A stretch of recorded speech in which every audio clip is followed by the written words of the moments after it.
The Galactic Coalition war room smelled of ozone and fear. Admiral Vexera of the Keth Empire sat at the head of the curved obsidian table, flanked by representatives from 11 star systems. Each species had brought its finest military minds. Each species was losing. The Dominion, a hive consciousness of mechanical predators, had been sweeping through the outer rim for 6 years. Planets fell. Fleets burned. Nothing worked. Then the humans arrived. Ambassador Colonel James Harlow strode into the chamber wearing a wrinkled uniform and carrying a paper coffee cup. He was 43, broad-shouldered, with a jaw that looked like it had been carved out of a stubborn mountain.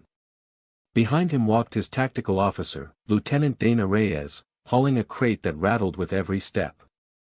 Vexera narrowed all 4 of her eyes. "You are late," she said. 48 hours early, actually, Harlow corrected, dropping into a seat. "We just spent 2 days flying through a debris field your map said didn't exist." He sipped his coffee. General Orth of the Thul Collective leaned forward. He had 17 confirmed kills against Dominion Apex-class destroyers. He had earned the right to be skeptical. "Humanity's fleet contribution is noted," he said, choosing the word carefully. "But our intelligence suggests you have developed a new weapon. Something unconventional." Harlow nodded at Dana. She pried open the crate. The room went silent. Inside, packed in foam padding, were several dozen glass jars. Each jar contained a thick amber-colored liquid. Handwritten labels were taped crookedly to each one. The writing said things like, "Ghost Pepper Extract, Batch 7 and Carolina Reaper Oil, Concentrated and Habanero Scorpion Hybrid, do not open indoors." Vexera stared. Orth stared. The Dominion liaison, a prisoner turned reluctant consultant, stared the hardest. "You," Vexera said very slowly, "are proposing to fight a mechanical hive mind with condiments." "Not condiments," Harlow said patiently. "Capsaicin delivery systems." Dana pulled up a holographic display. She was 29, sharp-eyed, the kind of person who had read every manual ever written and then written better ones. "The Dominion sensory network," she began, "is chemical. They don't use radio signals or quantum links inside their swarm units. They communicate through atmospheric molecular dispersal, essentially, they smell commands to each other." She zoomed in on the Dominion's neural architecture. Capsaicin. The compound that makes chili peppers hot, bonds directly to their receptor channels. It doesn't just disrupt communication.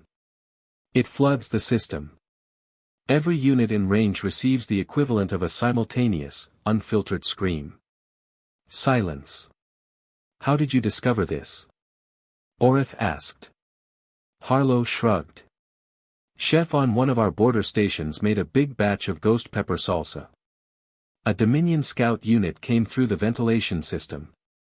It crashed every mechanical unit within 200 meters. More silence. He won a commendation, Dana added.